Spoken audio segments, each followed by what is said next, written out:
회개를 위한 기도 시편 51편 말씀으로 오늘도 하나님을 경험으로 알기 원합니다. 주 나의 예수님, 주님의 이름만으로도 나의 심령이 떨려옵니다. 나의 심령은 걷잡을 수 없이 벅차오릅니다. 순간 나는 아무것도 아님을 인정합니다. 순간 주님을 너무도 알고 싶다는 갈급함이 쓰나미처럼 몰려옵니다. 주님의 말씀에 나의 심령이 배부르기를 갈망합니다. 주님의 보혈이 나의 심령의 목마름을 해갈하여 주소서. 주 나의 예수님이 너무도 갈급합니다. 아멘. 하나님을 향한 이 갈급함이 이 기도에 다 들어 있습니다. 내가 이런 심령과 이런 마음으로 늘 기도에 임하고 있는지, 예배에 임하고 있는지, 말씀 가운데 나가고 있는지 늘 돌아볼 수 있는 짧지만 강력한 하나님을 향한 갈망하는 기도예요. 그래서 여러분과 함께 나누었습니다. 늘 이 기도가 먼저 내 것이 되어야 되고 내 마음이 되어야 됐기 때문에 늘 여러분들이 기도를 시작할 때 이것을 먼저 고백하고 시작하면 제일 좋을 것 같습니다. 그러면 그 마음이 더 겸손해지겠죠. 예. 그래서 오늘 특별히 우리가 회개를 위한 기도에 대해서 함께 고민하고 나누길 원해요. 어떻게 보면 날마다 이루어지는 기도의 한 부분일 수 있어요. 그런데 좀 더 우리가 회개가 무엇인지를 정확히 아는 게 중요하겠죠. 그래서 오늘 말씀을 통해서 우리가 다시 한번 하나님 앞에 과연 회개를 위한 기도가 무엇인가 다시 한번 깨닫기를 원합니다. 하나님의 말씀에 이 단 한 번의 불순종, 잘못된 선택에 대한 오류로 인해서 그 결과가 사람들의 모든 것을 다 180도 바꾸어 놓아 버렸어요. 그리고 그 모든 것이 이제는 절망 속에 살게 된 것입니다. 어떤 것이든 선택할 수 있다라는 것이 도리어 이렇게 우리의 삶에 이리도 힘들고 절망스러운지 모르겠습니다. 차라리 우리가 저기 보이는 저런 나무들, 꽃들, 바람들, 날아다니는 새가 되고 싶은 적이 있지 않습니까? 차라리 그랬으면 좋겠다. 하나님은 왜 사람에게 이 선택이라는 것을 허락하셨을까? 이 불완전한 이 심리적 갈등으로 인해서 해결되는 것이 과연 무엇이 있었을까? 단 하나도 없는 것 같은 그런 생각이 너무 드는 거죠. 과연 답이 없다는 것인가? 방법이 없다는 것인가? 도대체 어떻게 하면 이 절망의 시간들에서 단 한순간이라도 벗어날 수 있을까? 사람의 이 불순종, 잘못된 선택으로 인해서 죄의 이 저주에서 과연 벗어날 수 없는 것인가? 죄된 우리의 삶은 너무도 고달픕니다. 늘 불행스러워요. 지치기도 하고 짜증스럽습니다. 정말이지 지겹단 말이죠. 그래서 수많은 방법들을 찾아보았지만 그마저도 모든 것이 진정으로 헛되고 헛됨을 또다시 경험하는 게 우리의 인생이라는 거죠. 마치 이것을 대변하듯이 오늘 본문인 시편 51편은 다윗이라는 인물, 여러분이 잘 아는 그 다윗이라는 인물이 그 유부녀인 밧세바를 범하고 그럼에도 불구하고 자신의 잘못을 인식하지 못하는 이 어이없는 상황 속에서 하나님께서 선지자 나단에게 명령하셔서 다윗을 직접 찾아가 다윗 자신의 잘못에 대한 인식을 일깨워지는 그런 장면을 다윗이 회상하면서 하나님 앞에 절규하는 기도와 같은 시입니다. 그러면 어떤 상황이 있었는지 우리가 볼 필요가 있겠죠. 사무엘하 12장 1절에서 9절. 여호와께서 나단을 다윗에게 보내셨습니다. 나단은 다윗에게 가서 이렇게 말했습니다. 어떤 성에 두 사람이 있었습니다. 한 사람은 부자였고 다른 사람은 가난했습니다. 부자에게는 양과 소가 아주 많았습니다. 하지만 가난한 사람에게는 사서 키우는 어린 암양 한 마리밖에 없었습니다. 가난한 사람은 그 양을 먹여 길렀습니다. 양은 가난한 사람의 아이들과 함께 자랐습니다. 양은 가난한 사람이 먹을 음식과 마실 물을 나누어 먹으며 자랐습니다. 양은 가난한 사람의 팔에서 잠을 잤습니다. 양은 가난한 사람에게 마치 딸과도 같았습니다. 그런데 어떤 나그네가 부자를 찾아왔습니다. 부자는 나그네에게 음식을 대접하고 싶었습니다. 그러나 부자는 나그네에게 음식을 주기 위해 자기의 양이나 소를 잡고 싶지는 않았습니다. 그 대신 부자는 가난한 사람의 양을 빼앗았습니다. 부자는 그 양을 잡아서 나그네를 위해 음식을 만들었습니다. 다윗은 그 부자에 대해서 크게 화를 냈습니다. 살아계신 여호와께 맹세하지만 이 일을 한 사람은 죽어야 한다. 그 사람은 그런 일을 한 대가로 양을 4배로 갚아주어야 한다. 그는 무자비한 사람이다. 그러자 나단이 다윗에게 말했습니다. 왕이 바로 그 사람입니다. 이스라엘의 하나님 여호와께서 이렇게 말씀하십니다. 나는 너를 이스라엘의 왕으로 세워주었다. 나는 너를 사울에게서 구해주었고 사울의 나라와 사울의 딸을 아내로 너에게 주었다. 그리고 나는 너를 이스라엘과 유다의 왕으로 세워주었다. 너에게 부족한 것이 있었다면 나는 너에게 더 많은 것을 주었을 것이다. 그런데 너는 왜 나 여호와의 명령을 무시했느냐? 왜 나 여호와가 악하다고 말씀한 일을 했느냐? 너는 햇사람 우리아를 암몬 사람들 칼에 죽게 했다. 그리고 너는 그의 아내를 빼앗아 내 아내로 만들었다. 네. 세상은 자본주의라는 거에 의해서 움직이잖아요. 그 어렵고 힘든 시기가 예를 들어서 IMF가 왔다. 그래도 망하지 않고 더 많은 것을 갖는 부류들이 있습니다. 많이 가진 사람들은 망하지 않아요. 대부분 그 당시에 힘들고 어렵고 삶을 포기했던 사람들은 영세한 분들이었어요. 그러나 많이 가진 사람들은 그들을 위해 배려하지 않았어요. 끝까지 자기 것을 챙겼죠. 그래서 아이디어를 정부에서 생각해낸 게 그 서민들의 장롱 안에 숨겨놓았던 금들을 모으라고 합니다. 세상에 그 금까지 다 뺐습니다. 여러분. 또 착하고 순진한 서민들은 그것을 또 다 내어줍니다.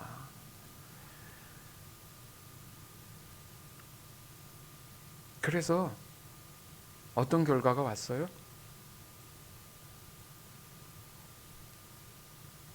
다윗은 많은 것을 가졌던 사람이에요. 하나님이 그에게 허락했던 거죠.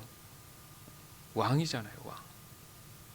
하나님이 세워준 왕이고, 아까도 너가 부족한 게 있으면 내가 다 채워줄 것인데 어떻게 그런 실수를 할 수 있느냐. 많이 가졌는데 그것마저 또 빼앗으려고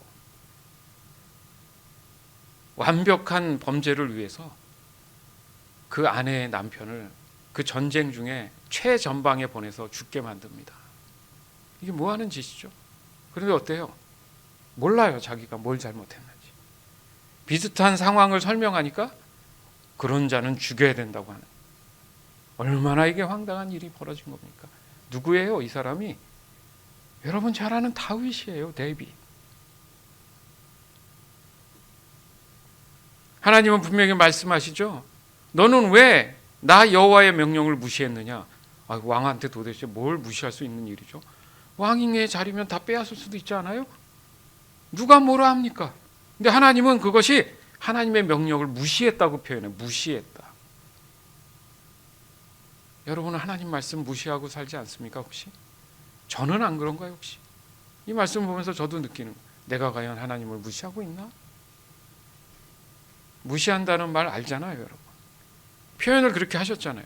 왜 나 여호와가 악하다고 말한 일을 했느냐? 아, 이게 악한 거였구나. 짐작컨대 다윗이 왕이 되기 전에 하나님이 분명히 말씀한 부분이 있어요. 여자를 조심해라. 기억이 나지 않았던 거죠. 이 일이 있을까 봐 하나님께서 말씀하셨는데 다윗이 뭘 한 거예요? 무시했어요.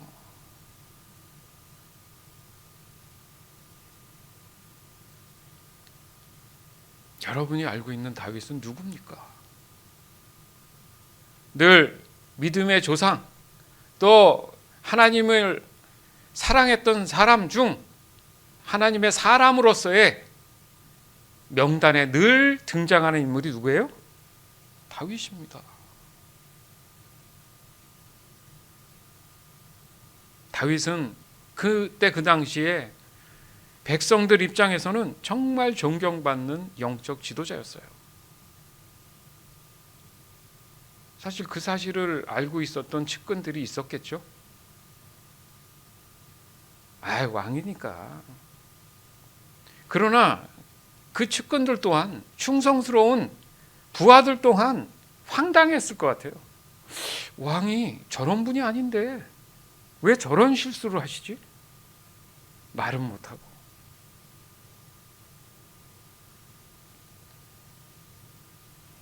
또한 하나님을 찬양과 경배하는 수많은 노래를 만든 사람 또한 누굽니까?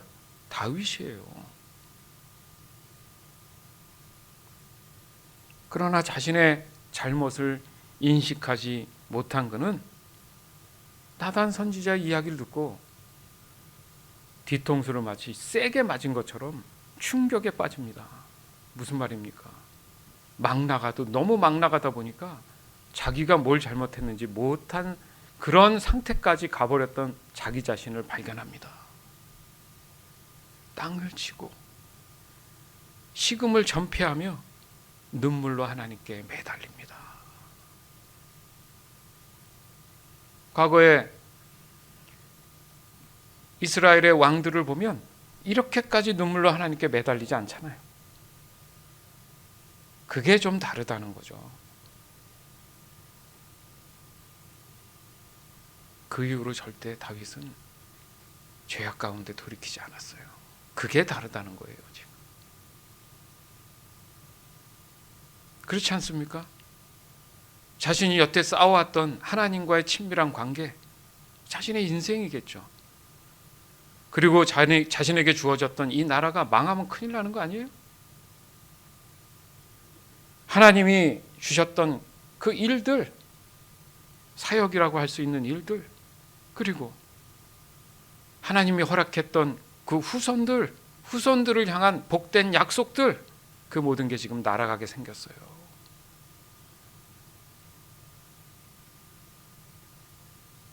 하나님만 따르던 자가 맞습니까? 단순히 왕이기 때문에 가능하다기보다는 전적인 하나님의 뜻에서 벗어난 그의 모습은 정말 다른 사람을 보는 것 같다는 거죠. 자, 여기서 우리가 분명히 깨달아야 되는 거예요. 하나님의 사람이야 라고 보기에 끝까지 죽을 때까지 하나님 사람의 모습을 내적으로나 외적으로 보이지 않는 한은 끝은 모른다는 거예요, 여러분. 한시도 긴장을 놓쳐서는 안 된다는 거죠. 믿음 생활이 그런 거예요. 보니까 저는 안 그렇겠습니까?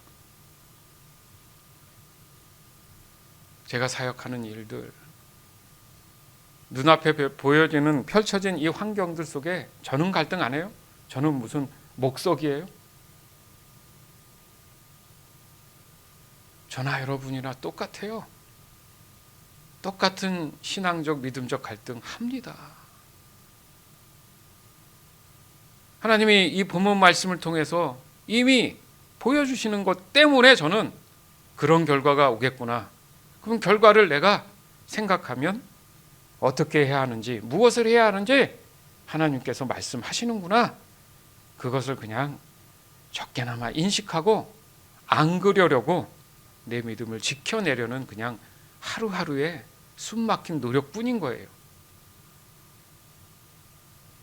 누군가의 신앙에 비해서 우월하다는 생각을 한 적이 없어요.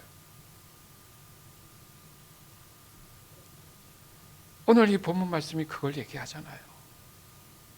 다윗에 빗대서 이 정도 실수했다고 이 다윗의 믿음을 따라갈 자가 없어요.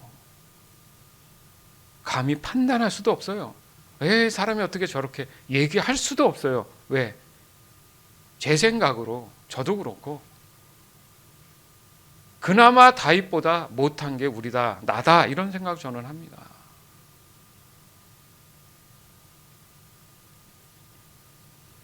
그러니까 하나님이 다윗을 그래도 인정하시죠.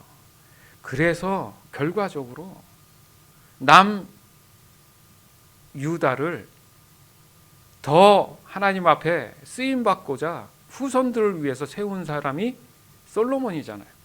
다른 사람도 아니고 하나님의 부정한 방법, 하나님이 말씀하신 부정한 그 사건을 일으킨 부도덕적인 다윗으로 말미해서 밧세바에게 얻은 아들이 솔로몬이에요, 여러분. 그 솔로몬을 대를 이어 세우잖아요.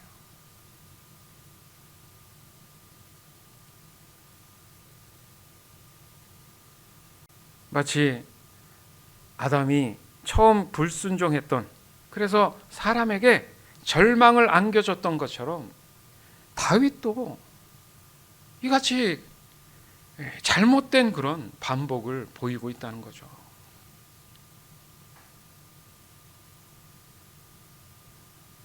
하나님이 사람을 창조할 때 불완전하게 창조하지 않았잖아요. 모든 것은 완벽했습니다. 평안했고 부족함이 없었어요. 그런 존재였어요. 그런 다윗의 삶이 아니었다고요? 정말 사람은 어쩔 수 없는 건가요? 여러분, 다윗이 충분히 이해되잖아요. 그의 삶이 그렇게 편치 않았어요, 사실은. 그러나 마음은 하나님을 향해 있었고 그 마음은 늘 평안이 있었고 기쁨이 있었기 때문에 하나님 앞에 늘 찬양할 수 있었던 사람이잖아요. 환경과 상관없이. 그러니까 우리가 다윗에 비해서 우리의 신앙과 믿음이 더 낫다고 할 수 없다라는 얘기를 하는 거예요. 다윗은 어린 시절부터 이미 절망의 나날을 보낸 사람이에요. 가족 안에서도 언제나 제외된 모습을 보입니다. 왕따처럼. 그는 외로이 혼자서 늘 들판에 앉아서 양을 치며 살아갔어요. 나중에 이스라엘의 왕이 된다는 그 이유 때문에 어린 시절부터 사울 왕에게 수많은 모함과 질투와 죽임을 당할 그런 위기까지 보내면서 지냈던 사람이에요. 그럼 왕이 되면 모든 게 나아질 것 같았죠. 그러나 이런 부도덕적인 실수로 인해서 다윗은 그 집안에 늘 피를 봅니다. 맞죠? 아들인 압살롬에 의해서 반란이 일어나고 막 수많은 일들이 있었죠. 하나님이 용서했다고 다 용서되는 게 아니고요. 그것에 대한 인과응보는 반드시 있어요.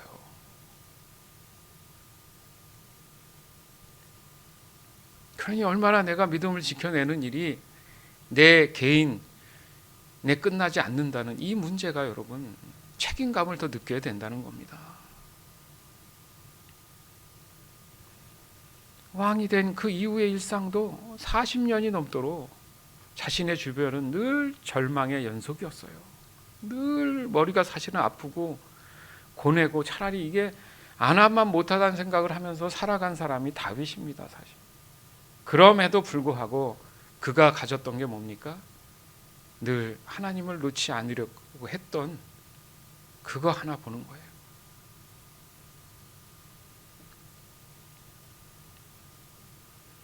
심지어는 이 부도덕한 범죄자가, 살인자가 어떻게 메시아의 조상이 될 수 있었을까?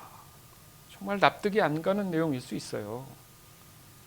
그럼에도 불구하고 다윗은 자신의 잘못에 대해서 뼈저리도록 용서를 구합니다. 어떻게 해요? 뼈저리도록.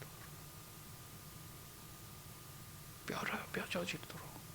그냥 목숨 하나 부지하려고 용서를 구한 게 아니라 하나님이 나를 심판하시면 받겠다라는 그 뼈저린 마음으로 용서를 구했어요. 이것을 볼 때 참된 회개를 위한 기도는 하나님의 자비와 은혜를 허락받을 수도 있고 받지 못할 수도 있구나. 내가 어떻게 하나님 앞에 회개 기도를 하느냐에 따라서. 그 옛날 왕이면 어떤 것이든 가능했던 절대 권력자였습니다.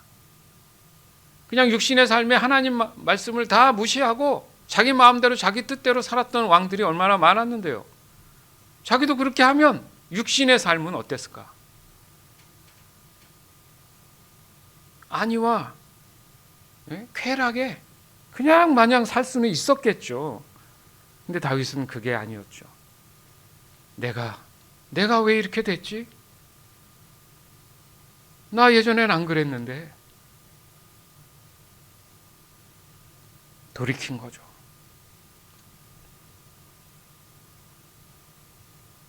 만왕의 왕이신 하나님께서 네가 이스라엘의 왕이 아니야.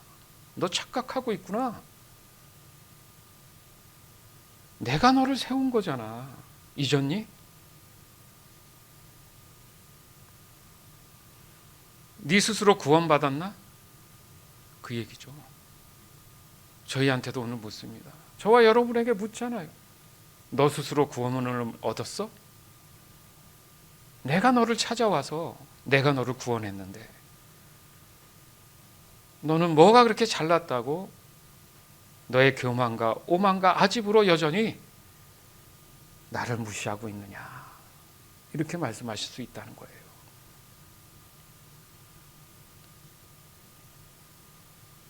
생각해 보면 그렇지 않습니까?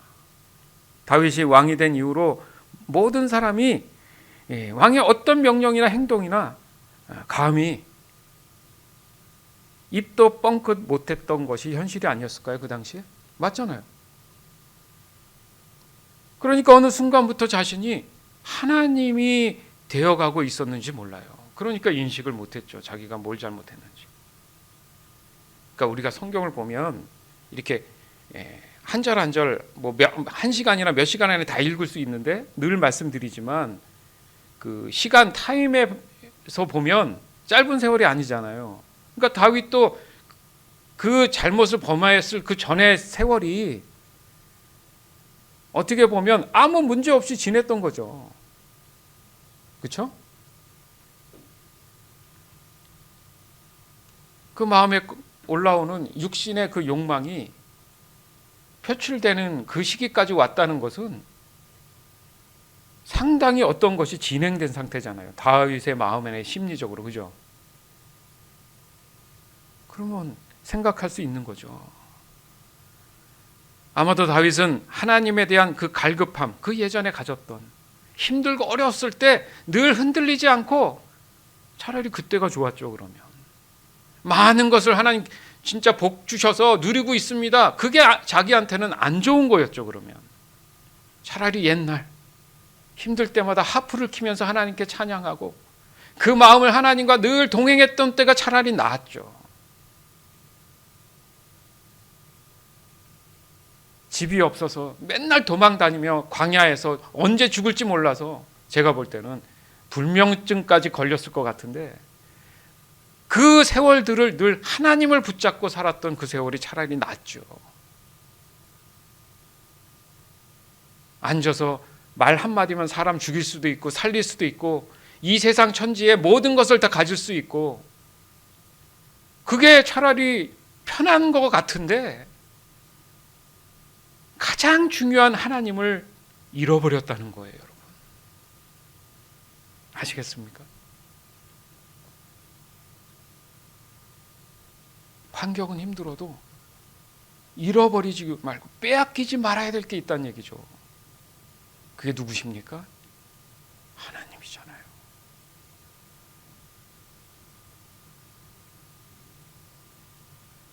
그게 지속적으로 반복되다 보니까 아마 기도도 안 했던 것 같아요.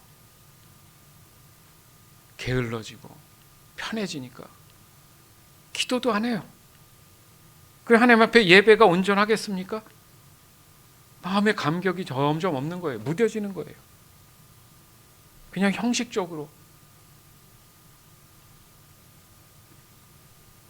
늘 하나님을 향한 그 갈망의 찬양이 이제는 감정으로 바뀌어서 맨날 세상 노래하면서 그냥 자기 감정에 자기를 호소하는 거죠. 오늘날로 따지면 그 왕궁에 노래방 같은 걸 하나 만들어가지고 이제 가라오케식으로 해가지고 그냥 풍요를 즐기면서 노래했겠죠. 세상에서 얘기하는 대중적인 문화는 사람과 사람과의 관계에 대한 노래들입니다. 대부분 아시죠? 그러나 우리가 하는 노래와 찬양은 늘 대상이 누구예요? 하나님이시죠. 그래서 우리가 약간 구분하는 게 CCM 같은 경우는 사람과 사람의 사랑의 관계를 얘기하는 게 아니라 서로가 자기가 경험한 하나님을 대화하는 내용이잖아요. 대부분. 하나님은 사랑이시래. 내가 경험해봤는데 이런 분이야 라고 노래하잖아요. 그럼 반대쪽에서는 할렐루야 그렇구나. 맞아. 그런 것 같아. 이게 CCM이잖아요. 그래서 찬송가하고 구분을 하는 겁니다. 찬송가는 100% 누구예요? 하나님을 찬양하는 거잖아요. 다윗은 그렇게 흘러간 것 같아요. 우리가 여기서 깨달을 수 있는 것이 바로 하나님은 그 사람이 어떤 것을 소유했느냐, 잘생겼다, 뭐 그런 외모적인 거, 능력, 권력 이런 거 절대 보시지 않는다는 거예요. 왜요? 하나님은 이 모든 우주를 다 갖고 계신데 그 사람이 뭘 좀 가졌다고 해서 와 대단하다 하시겠습니까? 예? 억만장자가 예?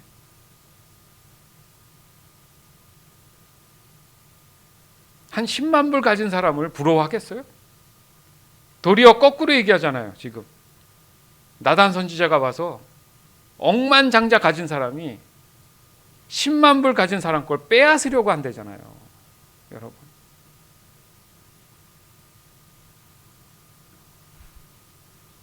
결코 물질이 하나님 보실 때는 도움이 안 되는 거예요.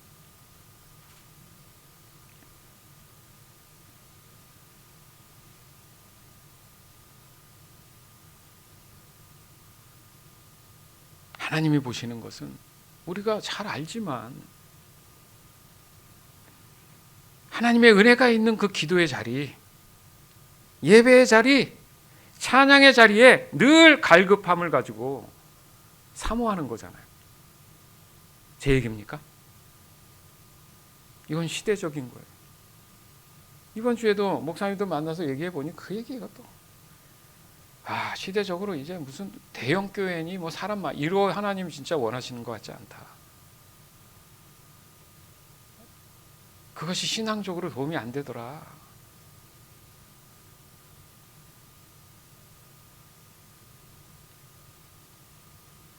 그냥 다 형식적이고 프로그램화 돼 있고 그냥 이해관계와 비즈니스 관계적으로 이렇게 모이는 것을 보면서 얼마나 하나님이 원치 않으시는 삶을 저들은 예배한다고 할까, 뭐 이런 생각들이 들면서 또 그런 상황 속에서 어쩔 수 없이 끌어가고 있는 목사님들이 가슴을 치며 힘들어하는 거 전 듣고 보고 있잖아요. 누구의 잘못이다가 아니라 시대적인 상황이라는 거죠.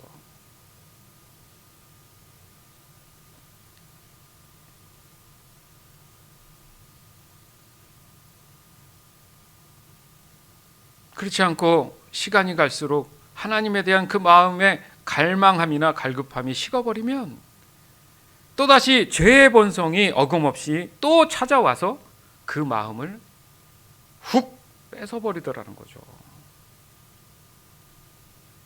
이게 쉽지 않아요. 믿음을 지킨다는 일이.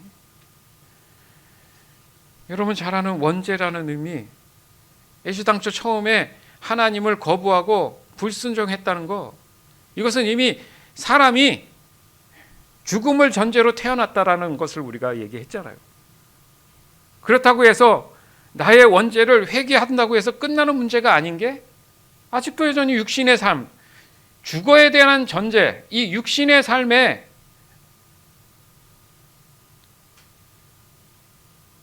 우리가 포함되어 있다는 거죠. 그 과정 속에 여전히 있다는 거죠.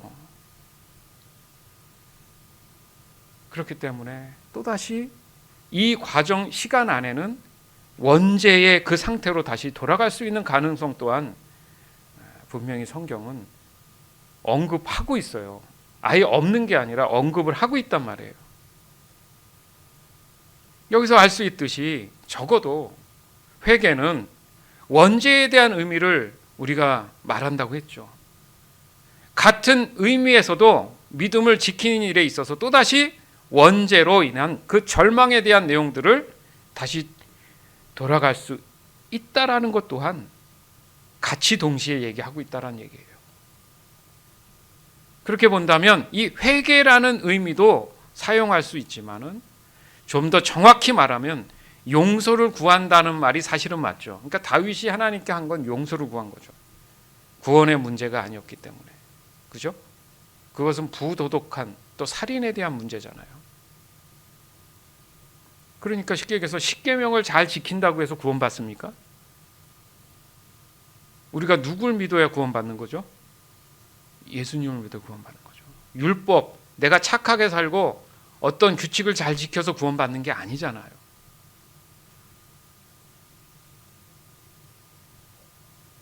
그것은 그 죄값에 대한 의미로, 그죠? 그 죄값을 치른 게 다윗이 그 집안에서 피가 떠나지 않죠. 칼이 떠나지 않는다는 거죠. 구원의 문제와는 다른 그런 부분이 있는데 이게 두 개를 또 갈라놓을 수가 없는 거예요. 설명이 많이 필요한데 오늘은 그게 아니니까. 그렇지만 우리가 왜 이 부분에 회개라는 의미를 쓰느냐? 보다 명확한 잘못에 대한 그 인식을 의미하기 때문에 함께 쓰는 경우가 많다는 거예요. 맞죠? 회개는 구원받아서 거듭났기 때문에 다시 옛사람으로 돌아가지 않는다는 확신이죠. 명확하고 강력하잖아요. 근데 용서라는 의미는 좀 두리뭉실하게 느끼기 때문에 우리가 회개란 말도 같이 병행해서 쓰는 경우가 있다는 거죠. 그러니까 오늘 본문에서도 보면 다윗 자신도 이 원죄에 대한 깨달음을 분명히 얘기합니다. 거기에서 분명히 이 다윗은 회개로 인해서 구원받은 사람이 맞아요. 잘 보세요. 시편 51편 5절에서 7절. 그렇습니다. 나는 태어날 때부터 죄투성이었습니다. 어머니가 나를 임신했을 때부터 나는 죄인이었습니다. 주는 정말로 내 속에 진실을 읽기를 바라십니다. 주는 내 마음속에 지혜를 가르치십니다. 우슬초로 나를 씻겨주소서. 그러면 내가 깨끗해질 것입니다. 나를 씻어주소서. 그러면 내가 눈보다 더 하얗게 될 것입니다. 아멘. 자, 이 부분은 뭐예요? 사람의 구원에 대한 부분을 지금 언급한 거잖아요. 그죠? 근데 보세요. 사람들은 태어나서 자라면서 환경에 의해서 악해진다 이렇게 얘기해요. 일반적으로. 그러나 다윗은 지금 고백하잖아요. 그렇습니다. 나는 태어날 때부터 뭐라고요? 아니 깐난쟁이가 뭔 태어나면서부터 죄투성입니까? 투성이라는 건 죄가 완전히 널브러져 있다는 얘기 아니에요. 근데 심지어는 어머니가 나를 임신했을 때부터 나는 죄인입니다. 뭐예요? 뱃속에 있는 아기가 뭔 죄를 잘못했다는 겁니다. 그러니까 여기서 사람들이 생각하는 게 뭐 도둑질했다, 뭐 했다, 이 죄를 가지고 얘기하니까 이해가 안 가는 거죠.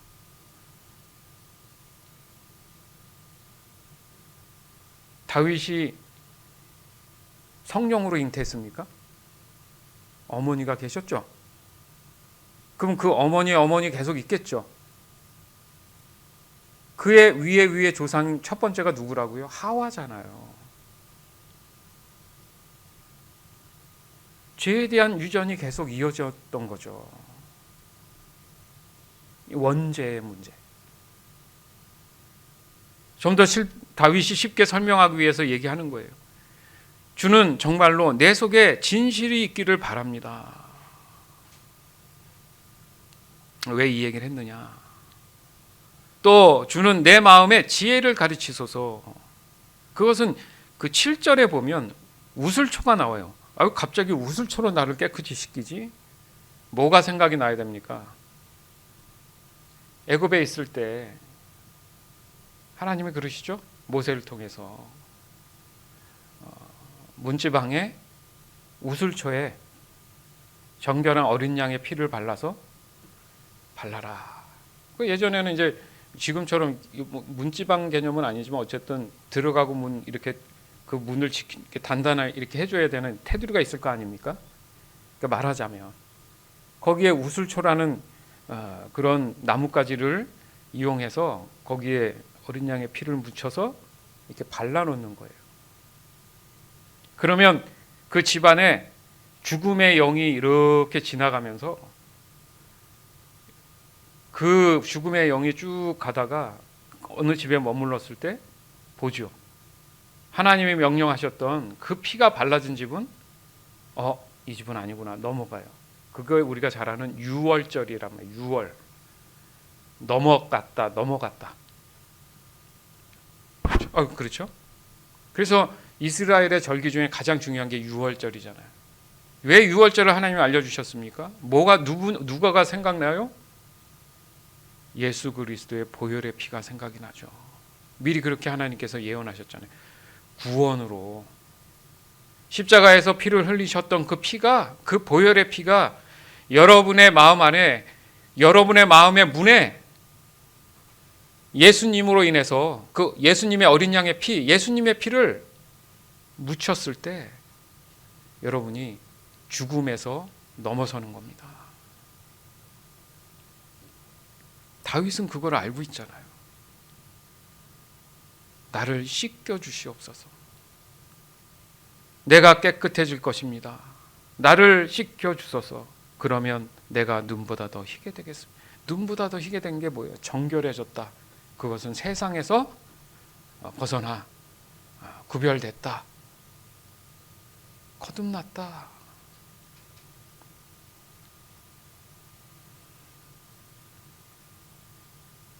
명확한 죄의 인식을 다시 한번 다윗이 정리한 거예요. 이보다 더 좋은 설명이 어디 있겠습니까? 다윗이 누가 알려줬겠어요?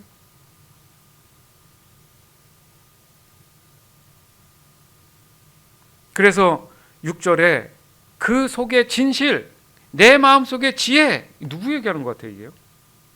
이렇게 정결함을 받고 구원을 받으면 그 안에 뭐가 생긴다는 거예요? 진실과 지혜가 생긴다. 누가 임했다는 얘기죠, 그러면? 성령이죠. 성령이 임하셨다. 다 맞죠? 이렇게 얘기하니까. 우리가 나누고 있는 모든 내용이 지금 다윗이 스스로 고백하잖아요. 곧 하나님의 영, 다시금 구원받은 사람에게 다시 임한다는 그 의미. 그래서 우리는 성령을 진리와 지혜의 영이라고 부르잖아요. 그것이 이 정결한 마음을 지켜주는 거예요. 누가? 성령이. 근데 자꾸 내가 성령을 밀어내면 지킬 수가 없죠. 내 스스로는 그럴 만한 힘과 능력이 없는데 다윗처럼 자꾸 하나님께서 몸 평안과 자꾸 채워줌과 기쁨을 주니까 어느 순간부터는 내가 매놀리즘에 빠져서 난 잘하고 있구나.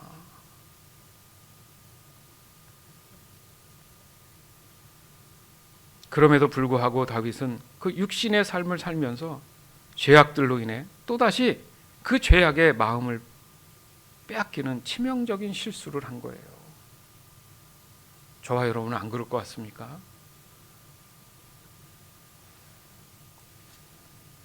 차라리 그런 생각도 해봐요. 저보다 여러분들이 낫다. 저는 교회에 기도하고 목회하지만 여러분은 진짜 세상, 진짜 생 라이브처럼 알짜처럼 찐 세상살이를 하잖아요. 예? 일주일 내내 그런 사람들 만나잖아요. 얼마나 심적이고 내적인 갈등이 많겠습니까? 그런 거 생각해보면 여러분들이 존경스럽기도 해요. 어떤 부분. 그 속에 몸부림치며 어떻게든 하나님 말씀 붙잡고 세상의 마음 뺏기지 하려고 얼마나 노력을 하는지 저보다 하나님이 더 아시겠죠. 그런데 거기서 끝나면 안 된다는 얘기예요. 왜? 아직 내 육신이 살아있잖아요. 시편 51편 1절에서 4절. 오 하나님, 주의 한결같은 사랑으로 내게 자비를 베풀어 주소서. 나를 불쌍히 여겨 주셔서 내 모든 잘못을 없애 주소서. 내 모든 죄악들을 다 씻으시고 내 모든 죄들을 깨끗하게 해 주소서.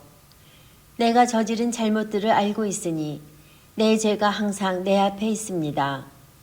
내가 주께 죄를 지어 주께서 보시기에 악한 짓을 했습니다. 그러므로 주께서 내게 뭐라고 하셔도 주의 말씀이 옳으며 주께서 내리신 판단이 바릅니다. 아멘. 아까도 말씀드렸잖아요. 다윗은요 이렇게 뼈저리게 자기의 죄에 대한 것들을 인식하고 마음대로 이제 하시옵소서. 다 좋은데 제 마음을 깨끗하게 해주시옵소서. 여러분, 회개 기도는 이렇게 하는 거예요. 예? 모든 죄악들을 다 씻어주시고 이건 남겨주시고 이게 아니라 그 죄악이 나를 힘들게 하고 괴롭게 하는 거니까, 절망이니까. 보세요. 몰랐잖아요, 다윗이 잘못을. 근데 3절에 보니까 내가 저지른 잘못들을 이제 알았고 그게 얼마나 잘못된 것인지 알았다는 얘기죠. 그것을 표현한 게 몰랐는데 눈앞에 이렇게 툭 나타나서 앞에서 있는 거예요. 이 죄가 항상 내 눈에 보입니다. 이게 인식이 이제 되기 시작한 거죠. 그래야 회개가 터져요. 이거 어설프게 이 얼음 이게 속에서 그냥 대충 아는 거 갖고는 안 되고 이게 톡 튀어나와서 눈앞에 막 보이듯이 내 죄가 이렇게 3D처럼 막 있어야지 이게 내가 이렇게 잘못한 거구나. 그러면 얼마나 하나님 앞에 무릎 꿇고 용서를 구하겠습니까? 자기 잘못을 진심으로 아는 사람들은 그렇게 행동하잖아요. 말 안 해도. 그냥 자동으로 무릎 꿇고 코를 바닥에 쳐박고 막 하염없이 잘못을 구하잖아요. 얼마나 잘못을 자기가 인식을 했는지.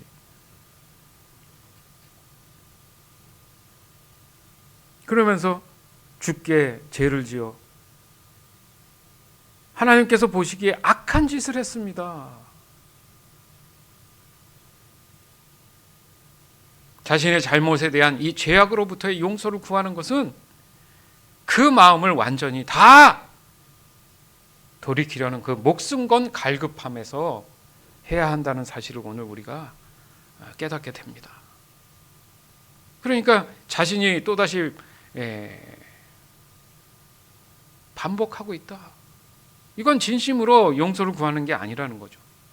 그냥 순간 그때 모면하기 위해서 사기꾼들이나 그런 거 하잖아요.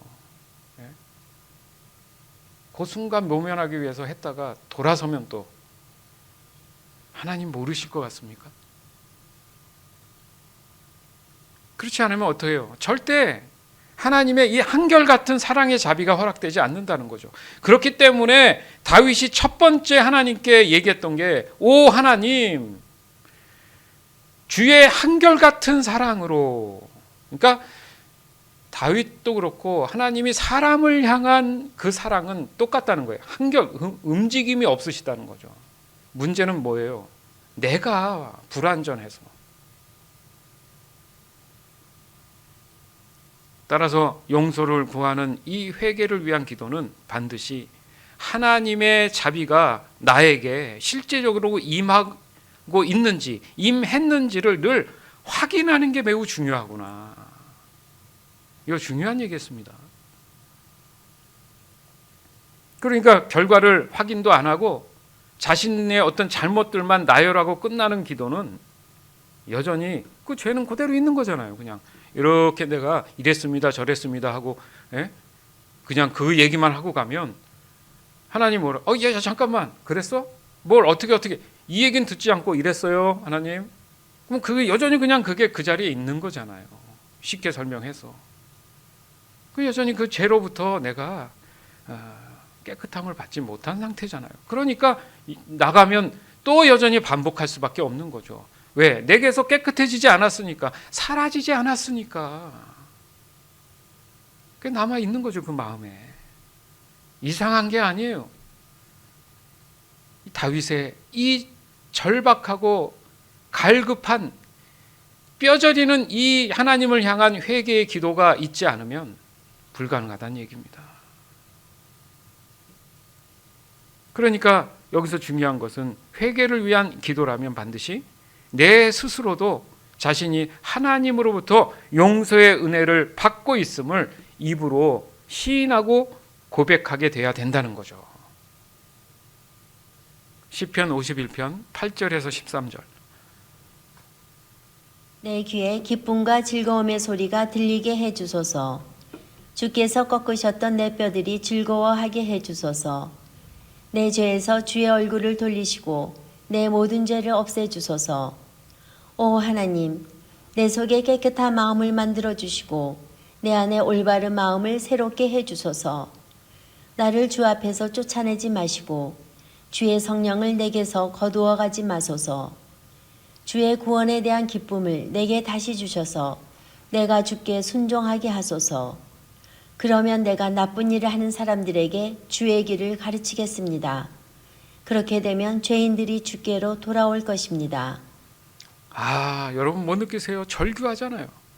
지금 하나님이 침묵하고 계신 거 못 느끼세요?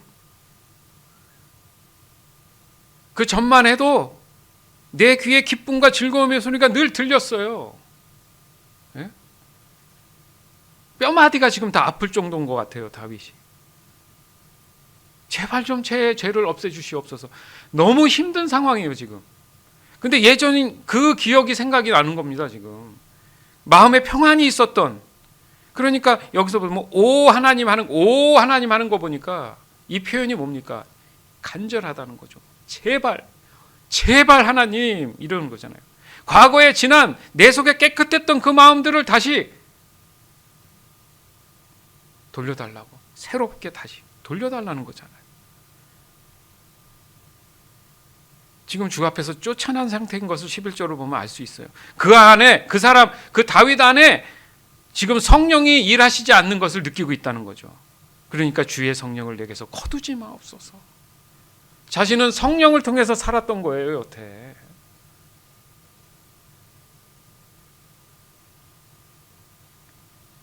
(12절에) 또 얘기하잖아요. 주의 구원에 대한 기쁨을 내게 다시 주소서. 다시. 그러니까 원래 있었던 건데, 그죠? 그게 없으니까 못 살겠어요. 다시 주세요. 그래서 내가 주께 순종하게 하소서. 저의 경험적인 기도에도 그래요. 어떤 때는 찬양을 말씀하시고, 어떤 때는 말씀을 말씀하시고, 어떤 때는 치유를 말씀하시고, 기타 등등 그 내용들을 내 입을 통해서 말하고 있는 나를 느낍니다. 그것은 곧 하나님의 음성이신 거죠, 그죠? 또 응답인 거죠. 또 하나님께서 받기를 원하시는 하나님의 뜻임을 알게 되죠. 그리고 그 말씀을 내가 믿음으로 늘 마음에 붙잡고 있으면 반드시 어느 순간이 됐던 하나님이 원하시는 그때에 가장 선한 것들로 채워지는 것을 저는 경험했단 말이죠. 중요한 것은 죄로 인해서 떠나신 그 성령이 다시 임재함으로 인해서 구원의 확신을 가지고 살아가야 한다는 거지만, 여전히 반복적으로 죄가 나를 미혹에 빠뜨리려고 하는 그런 모습을 다윗을 통해서 우리가 알게 되는 겁니다. 우리에게 이제 남은 게 뭐예요? 구원받은 사람에게 주어진 그 시간만큼의 삶이잖아요. 그렇지 않습니까?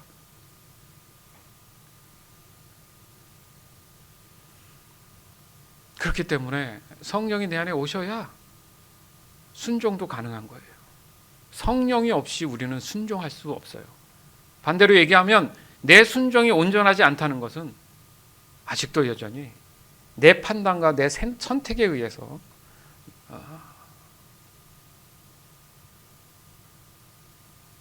그것이 믿음과 신앙이라고 착각할 수 있다는 거죠. 본격적인 신앙, 이 믿음 생활이 그런 것입니다. 즉 이제부터가 중요하다는 거예요. 마치 자동차의 개솔린이, 전기차는 전기가 늘 충전돼야 하는 것처럼 우리 신앙과 믿음 생활을 유지하는 힘은 오직 성령에 의해서 지속적으로 공급돼야 된다 이겁니다. 우리가 신앙생활하는 사람들이잖아요. 믿음 생활하는 그 에너지가 어디에서 오냐 이거예요. 즉 반복적으로 죄악을 범하는 것은 어쩔 수 없기 때문에 반복적인 이 회개를 할 수 있는 기회가 있다는 것 또한 마음속에 은연중에 두는 잘못된 하나님의 말씀을 무시하는 그런 오해에서 발생되는 것이기 때문에, 그런 의미가 아니라 이미 우리가 성경을 통해서 죄악이라는 게 무엇인지, 죄로부터 믿음으로 이겨낼 수 있는 그런 것들이 무엇인지를 분명히 명시하고 계시기 때문에 예방 차원이죠. 백신 차원이에요. 백신. 그 당시에 다윗이나 인물들은 성경이 정리가 안 돼 있으니까 몰랐다고 치지만 지금은 우리가 그 말씀을 이미 다 알고 있잖아요. 그런데도 불구하고 똑같은 범죄를 저지르고 있다? 그것은 하나님을 무시하는 거잖아요. 누구? 말씀을 무시하는 거잖아요. 이 말씀을 알고 우리는 뭘 할 줄 안다고요? 바이블 백신을 맞았잖아요. 그러니까 세상에 죄악된 바이러스가 들어와도 나는 예방 체계가 있기 때문에 문제가 없다 이겁니다. 그럼에도 불구하고 실수할 수 있기 때문에 그것 또한 치료제가 뭡니까? 바이블이잖아요. 시편 51편 14절에서 19절. 오 하나님, 사람을 죽인 죄에서 나를 건져 주소서. 하나님, 주는 나를 구원하시는 분이시니 내 입이 주의 의로우심을 노래할 것입니다. 오 주여, 주께서 제 입술을 열어주셔서 제가 주를 찬양하게 하소서. 주는 제사를 기뻐하시지 않습니다. 제사를 좋아하신다면 제가 드릴 것이지만 주는 태워드리는 제사인 번제를 좋아하지 않으십니다. 하나님께서 바라시는 제사는 깨어진 마음입니다. 오 하나님, 상처난 가슴과 죄를 누이쳐 주님께 고백하는 마음을 주는 경멸하지 않으실 것입니다. 주의 은혜로 시온을 번성케 해주시고 예루살렘 성벽들을 쌓아주소서. 그러면 주께서 의로운 제사와 깨끗한 번제를 받으시고 기뻐하실 것이며 수소도 주의 제단 위에 바쳐질 것입니다. 아멘.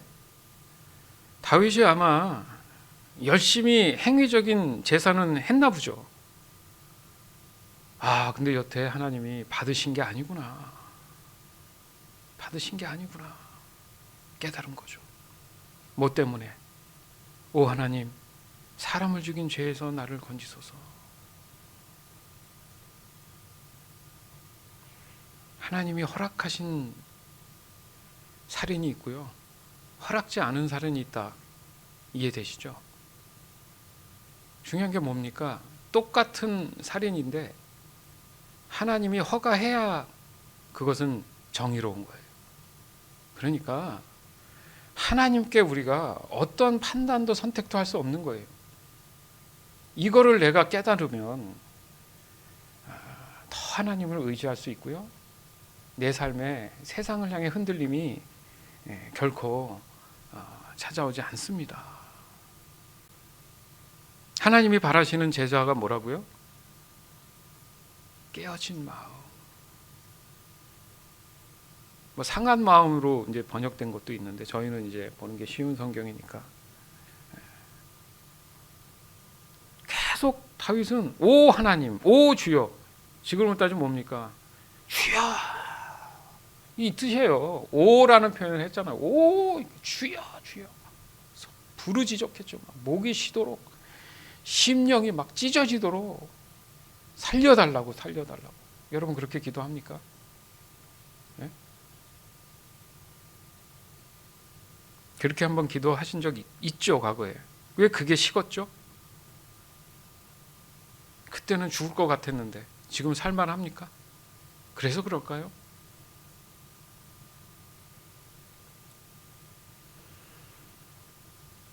아는 거죠, 다윗이. 하나님이 받으시는 제사가 뭔지. 그런 깨어진 마음으로 하니까 19절에 주께서 의로운 제사와 깨끗한 번제를 받으신다 이렇게 표현하죠. 그러니까 전제가 뭡니까? 의로운 제사. 깨끗한 번제는 뭐예요? 내 삶이 성령에 의해서 늘 그 신실함이 유지가 된 상태에서의 예배.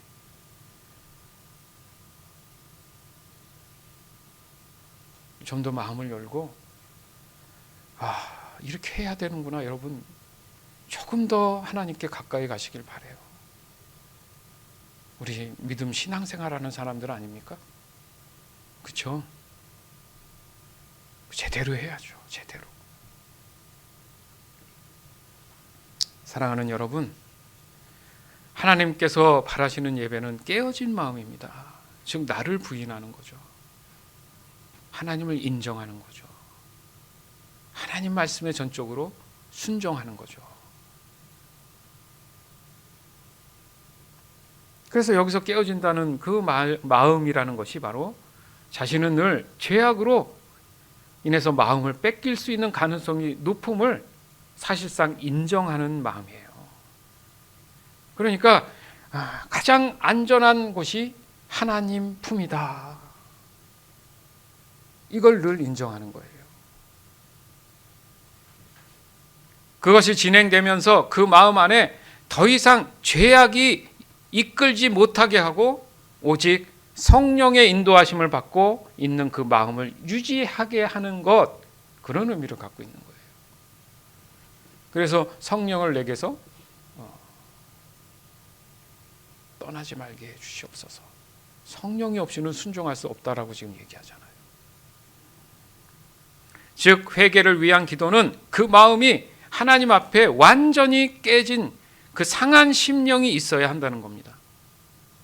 따라서 하나님의 말씀이 있고 그 말씀을 따라 순종할 수 있는 힘이 오직 성령이 그 사람 마음을 겸손하게 한 그 상태이기 때문에 가능하다. 그러면 뭡니까? 왜 그게 안 되는 거죠? 100% 자신의 선택에 의한 결과예요. 하나님 그랬잖아요. 지난주에 말씀. 사람들이 자기가 선택한 대로 다 돌아. 그리고 하나님께 내가 의지하고 기도했다고 얘기하면 그게 하나님을 무시하는 거예요. 언제? 언제 네가 나한테 기도했는데? 너가 50대 50 확률로 네가 선택했고 그 선택이 어떤 과정 속에서 너가 모르던 게 있기 때문에 그 결과적으로 그 함정에 빠진 거야. 그 얘기죠. 맞잖아요. 세상은 다 사람을 속이고 어떻게든 뺏어 먹으려고 하지. 여러분 아니에요?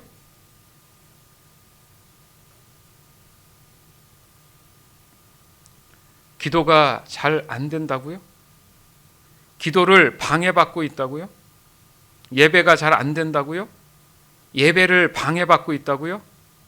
말씀을 잘 안 보게 된다고요? 말씀 보는데 방해를 받고 있다고요? 지금 자신이 하나님 보시기에 성령의 인도하심을 따라 그 마음이 깨어진 마음으로 하나님을 바라보고 있는지, 그 깨어진 심령, 상한 심령이 유지되고 있는지 먼저 확인해 보세요. 저도 그렇고 여러분도 그렇고 이 확인하는 작업이 뭐겠습니까?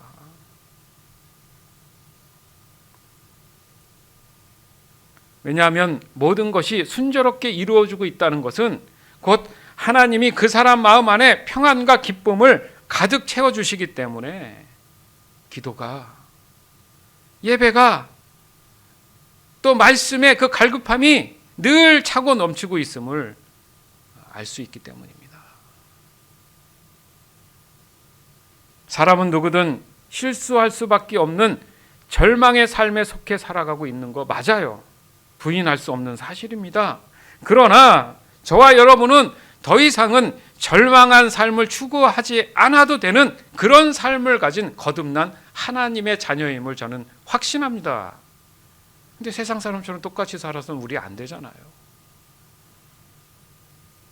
따라서 이 거듭난 삶을 지켜내야 하는 것이 우리의 본분인 거예요.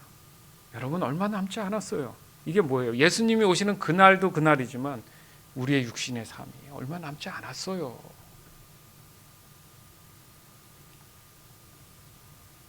우리 모두 끝까지 믿음으로 이겨냅시다. 어떤 순간에도 또다시 회개를 위한 그 기도를 하기보다는 늘 그 기도의 자리에 감사의 기도가 유지됐으면 좋겠어요. 맨날 회개만 하다 끝낼 겁니까? 그렇잖아요. 이제는 회개의 눈물보다는 감사의 눈물이 차고 넘치는 예수 섬긴 교회 모두가 됐으면 좋겠습니다. 아멘. 그래서 언제 어디서나 무엇을 하든지 성령 안에서 늘 정결한 마음을 하나님께서 주시고 또 올바른 그 마음을 늘 새롭게 하시는 성령의 기름 부음과 인도하심, 그것을 따라서 하나님을 말씀으로, 기도로, 예배로, 경배와 찬양을 매 순간 높여드리게 되는 저와 여러분이 되기를 이 시간 주 예수 그리스도 이름으로 간절히 축원합니다. 아멘.